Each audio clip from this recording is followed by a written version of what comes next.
Continental Group, and his topic would be innovative ideas and emerging trends. Mr. Shankar, over to you. Right, ladies and gentlemen, at the very outset, I'd like to thank the organizers of this wonderful session. The participants, as I'm told, from 13 countries attending this show. It's a privilege to be part of this forum and to be given an opportunity to speak about a topic which I personally hold very close to my heart. I had the privilege of working in this business of supply chain, logistics for almost 3 decades now, a little over 3 decades now. And in these 3 decades, one thing which I've always enjoyed being and doing is that one little word called impatience. Impatience is what makes innovation trigger. Otherwise, if I come to this office every day, do the same thing every day, go back every day, no business, no nothing will change. It will be just the same. I firmly believe that if necessity is the mother of invention, adversity is actually the father of innovation. And these words came to my mind not from any book, but from my own experience. So I'll repeat what I just said. If, as they say, necessity is the mother of invention, adversity is the father of innovation. Ladies and gentlemen, it's very important to figure out that why change is required. Now, what is innovation? Innovation is nothing but doing something slightly differently. It's not actually doing everything different, but doing it differently is what we are trying to do in the word innovation. And getting a result out of it, most importantly, getting a positive result out of it, which benefits not just one section, but a broader spectrum of the society. That's what innovation is all about. And if you really see the metrics that I've seen, fortunately, well, I was not working in the 80s and the later part of 80s, but I was a student. But let's presume that if you look at the metrics of the last 50 years, the business of supply chain was very functional in the entire decade of 70s. So it's the performance which made the difference. If you look at the 80s, the entire 80s roughly was focusing towards information. For the first time, they started learning about clients, trying to understand what they want. And the assimilation of information is what was the hallmark of the entire decade of 80s. If you look at the 90s was a period when I was actually more, as a management trainee and then onwards in the business. I saw a significant amount of integration which effectively happened. And these integrations were at organization levels, and people were looking at mergers, acquisitions, and that is what you saw. I live in Dubai, but if you see the Dubai's demographic, it changed into a massive scale in this period. If you look at India, Dr. Manmohan Singh's iconic changes that he brought about in the economy is what really made logistics relevant in many ways, with new projects coming in. I remember in the mid-90s, I was given a little box file with 4 newspaper cuttings, and I was told to form and structure what they called the Automotive Logistics Division, which was a focused niche division. For the first time, we were focusing on a certain type of trade, a certain type of business, a certain sector of business. If you look at the following decade, if you look at the 2000 phase, it was more of strategic alliances that you will see.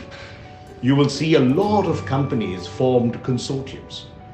And that was by itself an innovation from what they were doing in the previous decade.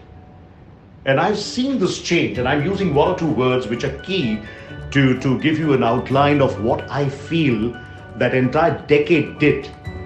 Now, if you look at the 2010 onwards to the point where we are right now, what are we talking about? We are talking innovation, and we are talking innovation in the form of digitization. Honestly speaking, ladies and gentlemen, I must dampen some of the expectations that this speech is going to be more of a technical speech related to information technology. We often mistake this point because information technology effectively would be and will always continue to be an enabler to the whole process. Information technology is not the end. It is the means to the end. Many of us confuse innovation today, more so the post-COVID innovation that people are talking about, where people fear to touch anything. This is the time when people have started talking about, well, innovation should be all digital, it is this and that. Now, one thing I must tell you, ladies and gentlemen, which is my personal experience, 30 years ago when I started working, I wouldn't dream of sitting in front of my laptop. There wasn't any laptop anyway. But I wouldn't dream of sitting in front of a computer and doing a deliberation like this. It was unthinkable. But today we are. Today presentations of a magnitude of a large project. I specialize, for instance, in large projects, nuclear projects or logistics for power plants. When we do presentations, we can actually do an entire presentation with 6, 7 kind of time zones sitting across the same computer, and they're all watching, listening to each other, presenting to each other, making changes, making suggestions. This was unthinkable those days. But today it is what it is. It took a long time for the logistics industry, ladies and gentlemen, to come to a point that they would actually outsource the business of logistics. Even today, it is an ironical fact that people, when they are saying stay at home, don't come to office, even today you will find in different companies 60, 70, 80 people are still hired for logistics. And what does that company do? The company is not a logistics company. They are a company which are into oil and gas sector. They are a company into power. Now, what are the 70 people doing inside a power company called logistics professionals? This needs to move out, get digitized, come into a platform called the business process organization of logistics, and give birth to a BPO. More and more you will see today, per force, under the conditions where people are trying to reduce cost, more and more people will have to move out from their mindset of trying to do everything to going and outsourcing the job and using what we call as the shared facility. The shared facility means that a band of core competence gets evolved, they're localized, and people start using them. Digitization is nothing but a means to do that. The other point which is very relevant and important for me to point out is innovation does not necessarily indicate or mean that you're replacing people. You're not replacing people. For heaven's sake, let's be clear. No computer, no Zoom call, no nothing can ever replace the one-to-one interaction which people have between each other. This is given. What it does is, I will give you a classic example of my automotive logistics experience.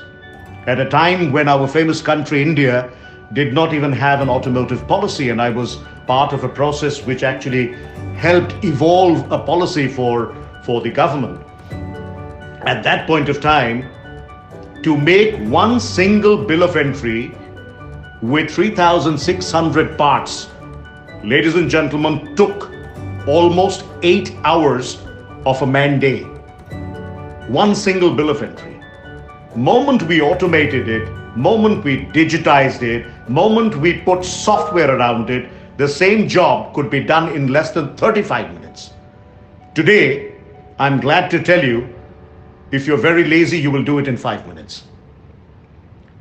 People talk without knowing too much about blockchain, artificial intelligence. Now, these are buzzwords, right? At the end of the day, come to think of it, what are all these things geared for? They're geared for only a couple of things. They are basically trying to shorten the timelines of an operation. They are effectively trying to do what you and I have not done for years. We haven't done what we call the Kaizen study. A Kaizen study effectively was taught to me not by a book in my MBA school, but for a project which I was doing with a Japanese company called Toyota. They said every single operation that you do, let's say even in a customs clearance process, which is a very integral part of a third world economy like India. It's much better out here in Dubai. But you need 24 signatures, and then you have an inspection of a cargo. Now imagine the timeline that you take to complete this entire exercise. Imagine the clogging of the port, which is a prized location. Imagine in a COVID situation, some chap needs 25 signatures before he clears your medicines, which needs a very, very cold temperature to be able to even be live before it's administered. Now, when you look at all of this, this is where real innovation comes. But the problem is, thanks to CNN and BBC, we look at innovation as if a pizza coming to your balcony using a drone is an innovation. No, that's only the fancy side of innovation. The real innovation is to do the same thing that we are doing slightly differently. We do not need to turn the entire office around. We don't need to turn the entire tables around. Innovation is to do that little thing. Think first. Let us all start thinking that what did we do yesterday? Can we do something slightly differently on that activity? Can we improve? Can we do the timelines better? Can I do something with which we can figure out if there are 3 lifts in a building and 3 of them give me a 10-minute waiting time in the corner before the material reaches the top floor? What is it that we can do slightly differently to be able to reach there in the next 2 minutes? That is innovation. More and more companies today are looking at 3 or 4 key elements to innovation. I don't have too much time, but before my closing comment, let me put these in perspective. You remember the Prime Minister of India when he started his first session as the Prime Minister. He came up with 3 buzzwords, and I love them. I don't like some of his policies, but I love these buzzwords. It was called skill, scale, and speed. And to that, I can only add 3 more: savings, safety, and security. Ladies and gentlemen, take these 6 S words, and these 6 words, if you just focus on in terms of finding what do we need to do differently when it comes to improving skill. Do we do more e-education? Most people in a supply chain industry, particularly in that country in India, we are born by default in the business and not by design and education. Could e-education be the enabler? The scaling of the company, what do we do? They talk about incubation centers. What is innovation if you do not have funders, financiers, looking at, equity partners looking at innovation, if the whole world starts thinking of putting money with a company which is already $50 million, then where the hell will the first dollar come from? People may have brilliant ideas, but if that brilliant idea do not find the food to grow, ladies and gentlemen, these are my last few words. Every innovation will be buried before it's born.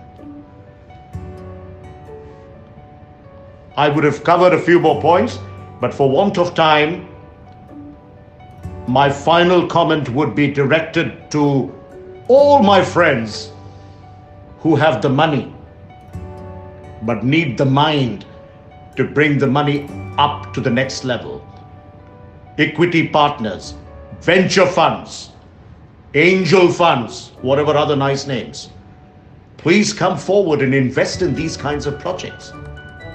One little click can change the world. One little click, if it succeeds, can change the way this whole business is done. I really compliment all of you for taking this effort to put up this wonderful session. Thank you so much for the time that you spared for me. Thank you very much. Thank you very much, sir. It was indeed a very interesting session, and the jury panel and the management would like to confer you with the most fabulous leaders in logistics and supply chain industry. So can I have the EV, please?